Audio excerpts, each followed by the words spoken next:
The weapon of choice for many who took part in the struggle for multi-party democracy was always their steely determination and zeal. Even when faced with the greatest odds, for instance, detention without trial in Kenya's maximum security prisons on what they termed as trumped-up charges, they kept going. Njeru Kathangu was detained severally in the 1980s and in 1990 together with Kenneth Matiba at Committee Prison. He and Matiba and many others in detention then had stood up against the one-party dictatorship, and they were being punished for it. They were being locked out of leadership positions in the only party that existed, KANU, and they were being denied opportunities to form their own political parties. Matiba and his colleagues, he says, could have none of it. When you come and say that this character cannot be in leadership, he is richer than you, he is more schooled than you are, he is more exposed, in those higher echelons than you are, although you are the president of the republic, and then they started belittling his thinking and more decided to isolate them. So although there may have been a silent ambition in Kenneth Matiba, what I see is it must have developed in him after he was kicked out of the circle. Kathangu says most of those who were behind Matiba were amazed by his generosity. A fabulously wealthy man who would have chosen not to be involved in politics chose instead to fight for democracy when he would have otherwise been spending his money and building his business empire. He committed what in socialism we call the class suicide by crushing himself from Karen and from Muite clubs to the streets of Nairobi, the River Road and the Sheikh Karume Road and what have you, where the people were pained, isolated, marginalized, and characters who belong to the streets. This effort was seen by the huge sums of money he spent on the political activities during the agitation for that time. Kathangu says he was awed by his generosity and selflessness. There is nothing that we were giving him.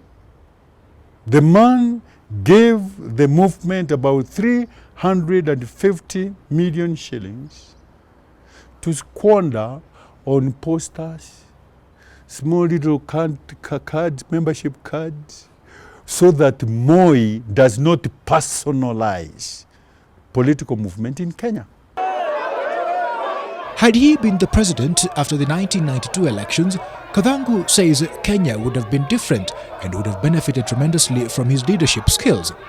But that failed to happen, as he and his Ford Asili party was second in an election that saw a divided opposition complain of rigging by the ruling party KANU. Ford Asili especially believed it had been robbed of victory in the presidential election.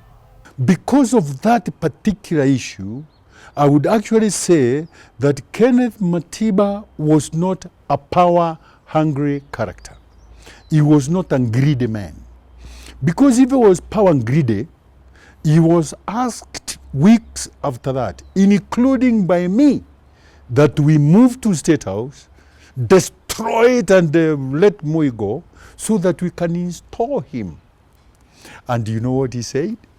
He said, no, Kathangu, let us remember this. Those who do it by the sword will die by the sword.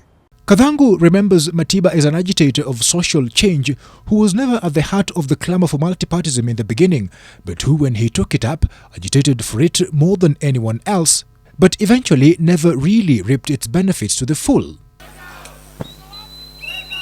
It was Kathangu who, while in detention with Matiba, learned that he was sick and was not getting proper treatment. Immediately, he alerted the lawyers. It is after that that Kenneth Matiba was moved out, because word went round that Kenneth Matiba is dying in prisons.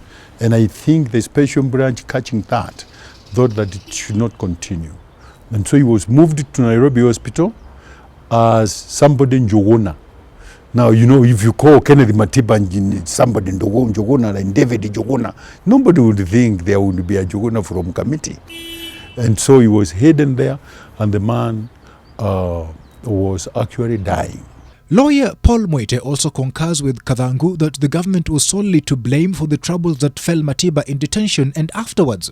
In a statement to NTV, he says that the stroke Matiba suffered was deliberately induced by the government by the deliberate denial of drugs to contain his hypertension and the refusal to allow his doctor Jim Nesbitt to make the drugs available to him.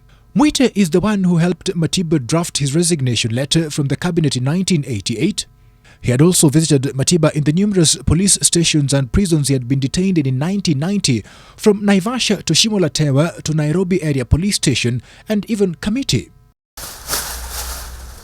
Many who took part in that struggle say Kenya has never realized the fruits of the second liberation.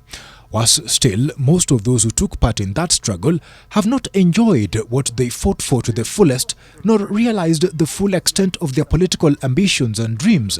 And with each new passing generation, that history may be cut off forever. Andrew Ochieng, NTV.